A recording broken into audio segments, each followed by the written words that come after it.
Saved. That word is so packed with meaning.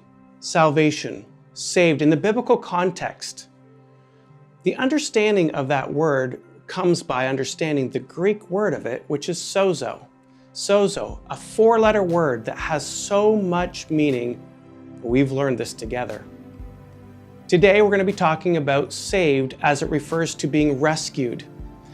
I have to say, this one for me is the most personal and probably the most deep for me. I think it's probably best understood by understanding a relationship I had with my parents. As a kid, I didn't always make the best decisions. I remember this one time I was sent to my room for doing something wrong, and I was a teenager, and they said, "You can't come out of your room." Well, the rebellious side of me says, "Oh yeah, Mom and Dad, I'll show you." It was the second floor of an old farmhouse, and there was probably between my window and the ground, probably a good 25 feet or 20 feet. And I said, "I'll show you," and I jumped out the window. I jumped out the window, I got on my Honda three-wheeler, a 185, and I took off in the middle of the night to my girlfriend's house. But at that time, my parents didn't know where I was, and as I decided to make my way back to the house, I came across my father who was searching the streets for me. It was at that moment that I began to understand the Father's heart for a wayward son like me. And that story for me helps me understand how God the Father sees me, his son. This word saved means rescued, and he's rescued us from our sin, and he's rescued us from the curse and the broken relationship that happens when we sin. In the scriptures, in Acts chapter 4, we begin to unpack what Jesus has done for us as it relates to saved, being sozoed, to being rescued. Let's read this together. Acts chapter 4, verse 12. "And there is salvation, or sozo, in no one else, for there is no other name under heaven given among men by which we are saved." Sozo. We have to go back to the very beginning of the scriptures to understand what this really means. You see, Satan deceived Adam and Eve, which caused them to disobey, to sin. And in that disobedience, it caused separation between God and humanity. You see, Satan is always about creating separation. See, God has great things for us. Satan, who was in heaven, was cast out of heaven, and he's bent on destroying that relationship between God and us.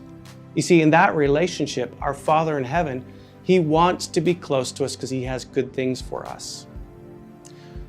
The problem is, man was never capable to redeem the relationship without the shedding of blood. This whole idea is there's penalty for sin. When there's separation, there has to be something that brings back a right relationship. And through the Old Testament, we realized that the penalty or sacrifice that had to be paid for sin was in the shedding of blood by an animal. So people either had to raise an animal or purchase an animal to be sacrificed. But here we go. Jesus comes into the scene. God sends his son Jesus, who willfully paid the penalty of our sin and became the sacrifice to restore our relationship with God.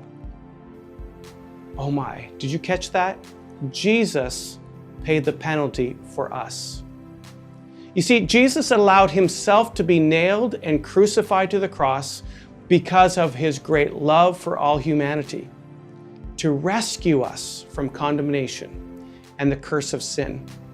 You see, this idea of being rescued from condemnation, we're all condemned except if we come under Jesus and what he's done for us on the cross. Sin places a curse on us, but Jesus going to the cross, the shedding of that blood, reverses the curse. That's why this idea of being saved, being rescued, it just does something to my heart. I realize what Jesus has done for us by me committing my life to him, that choosing to receive what he's done For us, by going to the cross, He's rescued me. He's rescued me from the punishment that I should deserve. He's rescued me from the condemnation that I should deserve. He's rescued me from that separation that sin has caused, and He's reunited me to my Father in heaven.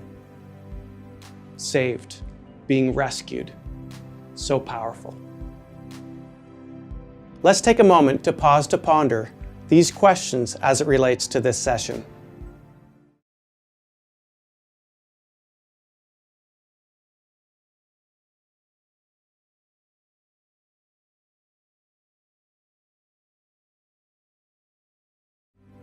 Take a moment to look at the robbers in your book.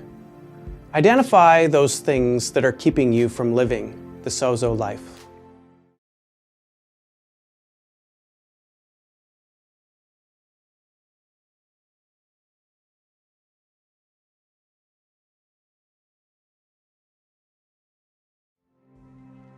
There's no greater place to start in living a sozo life than understanding what it means to be saved, to be rescued.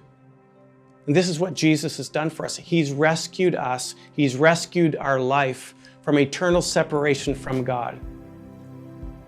Let's receive what Jesus has done for us and thank Him often for taking our place on the cross and for setting us free from condemnation, from guilt, and shame. Saved, rescued. Live sozo.